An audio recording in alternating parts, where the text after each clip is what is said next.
Okay, so in this video, I'm gonna go over, should you stop renting and buy? So for me to truly answer this question, I need to know the individual situation for that person or that couple who's thinking about buying, because it really depends on a few factors. Now, a lot of people, when they ask this question to me, they're thinking that rent is extremely high where they are and that they can, from an affordability standpoint, can purchase something now that actually the mortgage is cheaper than their rent, which in a lot of places across the country right now is probably the case. Rents are, we all know, at an all-time high in so many areas across the country, and I don't see any signs of that changing anytime soon, to be honest. So I do think that a lot of times, depending on your qualifications, you can get a mortgage that's cheaper. Now, at the time that I'm recording this video, mortgage rates are at an all-time high for the most recent years, not an all-time high of all time, but recently. So this answer might be a little bit different right now versus in the future, and most likely you're watching this video in the future. So that brings up that point. You need to know exactly like where mortgage rates are right now, and based off your qualifications, what rate are you able to qualify for, and does it make sense for you to purchase versus buy and still save money on your monthly payments? So nowadays, especially renters versus buyers, when you're transitioning to be a buyer, all you're really concerned about is that monthly payment, right? I know most people are. I work with buyers all the time, and that's literally all they care about, is not really the purchase price as a whole, is really honestly the monthly payment. So that's gonna play a big factor. So today's loan programs make it almost easy to buy in most places for 3.5% or 5% down. Now in New York City specifically, that is not the case. You are not able to purchase for 3.5% or 5% down if you want a condo or co-op. The minimum is gonna be 10% down. And for most buildings, the minimum is gonna be 20% down. So if you are looking in New York City specifically, I want you to factor that in, that you're most likely gonna have to have, you're definitely gonna have to have 10% down, if not 20% down. So you're not able to use a lot of these affordable programs that the government and banks offer, unfortunately.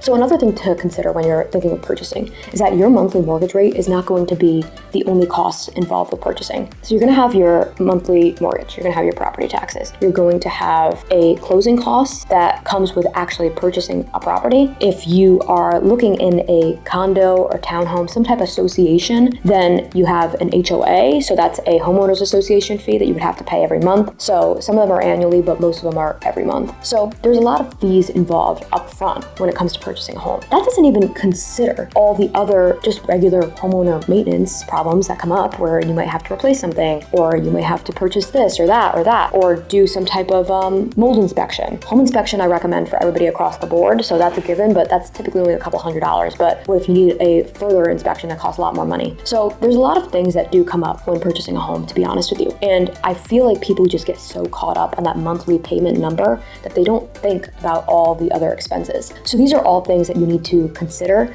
You need to be able to consider exactly like, okay, what are gonna be, with this exact home that I'm looking at, what are gonna be the exact cost for this particular home? So even if you're looking at a home in one area over the other, the cost could vary based on that exact area that you pick. So these are all things that I want you to consider if you're thinking of purchasing a home. And I know you're probably thinking, what kind of real estate agent tells somebody not to purchase a home? I'm definitely not saying that. I do think that depending on your situation, it could be the right move for you to make, but at the same time, it's not always the right move for everybody to make at this given time.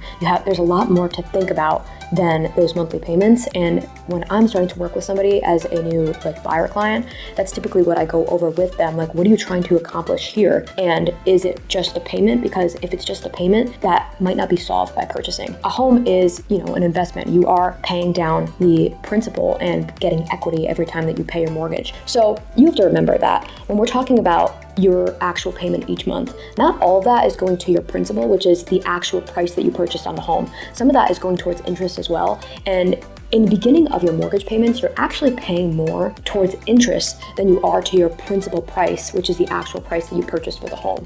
So I know that sounds confusing, but basically you don't have as much equity in the beginning as you will later on in the term of your loan when you're making payments. The same payment, even if you have a fixed rate every month, you're going to be gaining more equity off that same payment later on because of the payback schedule of the loan with the bank. So I'm going to do a further video on what I was just talking about. It's called amortization. That's going to be a separate video where I explain that entirely, because a lot of people just don't understand how paying back the bank works. And even if you have a fixed rate mortgage, your equity, the amount of equity that you gain over time, will change based off that amortization schedule. So these are all just things to think about. Like I said, I just want everyone to evaluate their individual situation and make the best decision for them based off that.